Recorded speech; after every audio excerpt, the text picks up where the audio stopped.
Mic پر اس خاموشی کو چیرتی ہوئی رام داس کی آواز ابھری۔ وہ کہہ رہا تھا، یہی وہ نقطہ ہے حاضرین جسے میں آپ کو دکھانا چاہتا تھا۔ سامنے کھڑا شخص کون ہے؟ جبکہ ابھی سب نے اپنی آنکھوں سے اسے سب کے سامنے تڑپ کر مرتے ہوئے دیکھا ہے، مرنے کے بعد یہ شخص آخر زندہ کیسے ہوا؟ یہ وہ کمال ہے جو کہ ہمارے مہاجوگی پریم ناتھ جی نے انتہائی تپسیا اور محنت کے بعد حاصل کیا ہے۔ اگر میں آپ سب سے یہ کہوں کہ یہ سامنے جو شخص کھڑا ہے یہ مردہ ہے، تو کیا آپ لوگ میری اس بات پر یقین کریں گے؟ کوئی بھی صاحب عقل اسے مردہ نہیں کہہ سکتا۔ مگر اس سے پہلے کہ ہم آگے بڑھیں، میں اسے بات کر کے دکھاتا ہوں۔ ہیلو دوست، آپ کا نام کیا ہے؟ رام داس نے رام گوپال کو مخاطب کرتے ہوئے پوچھا۔ رام گوپال حضور، رام گوپال نے بالکل نارمل انسانوں کی طرح کہا۔ کیا تمہیں علم ہے کہ ابھی تھوڑی دیر پہلے تمہارے ساتھ کیا ہوا؟ جی مجھے تو بس اتنا معلوم ہے کہ تھوڑی دیر پہلے میں نے جنم لیا ہے اور بھگوان نے میرے کان میں یہ کہا ہے کہ میں سامنے موجود اس شخص جوگی پریم ناتھ کی غلامی کروں اور کوئی ایسا کام نہ کروں جو کہ جوگی پریم ناتھ جی کو ناپسند ہو۔ اس کے علاوہ میں کچھ بھی نہیں جانتا، اور اگر کوئی تمہیں جوگی پریم ناتھ جی کے خلاف بھڑکائے تو پھر میں اسے قتل کر دوں گا جناب، رام گوپال نے دھیمے مگر پر اعتماد لہجے میں کہا۔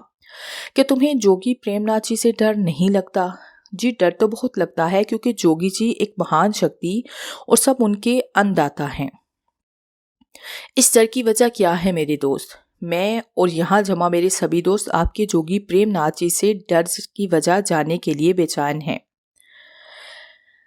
میں اس کی وجہ بتانے سے تو قاصر ہوں، مگر اتنا جانتا ہوں کہ اگر میں نے جوگی جی کی مرضی کے خلاف کوئی کام کیا تو میرے ساتھ جانے کیا ہو۔ ایک انجانا سا خوف میرے دل و دماغ کے اندر پنجے جمائے ہوئے ہیں، جو کہ شاید اگر میں چاہوں بھی تو میرے دماغ سے کبھی نہ نکل سکے۔ بس رام گوپال، بس مجھے آپ سے بات اتنا ہی پوچھنا تھا۔ نیا جنم مبارک ہو۔ یہ کہتے ہی اس نے قریب کھڑے چند سیکیورٹی گارڈز کو اشارہ کیا۔ انہوں نے رام گوپال کو پکڑا اور تہخانے کے اندر لے کر چلے گئے۔ اس کی نظروں سے اوجھل ہوتے ہی رام داس ایک مرتبہ پھر سے گویا ہوا۔ آپ نے دیکھا ناظرین، رام گوپال کے اندر جوگی جی کا ڈر ایک آسیب کی طرح پنجے جمائے بیٹھا ہے۔ وہ مجبور ہو گیا ہے ہر اس حکم کو ماننے کے لیے جو اسے جوگی جی دیں گے۔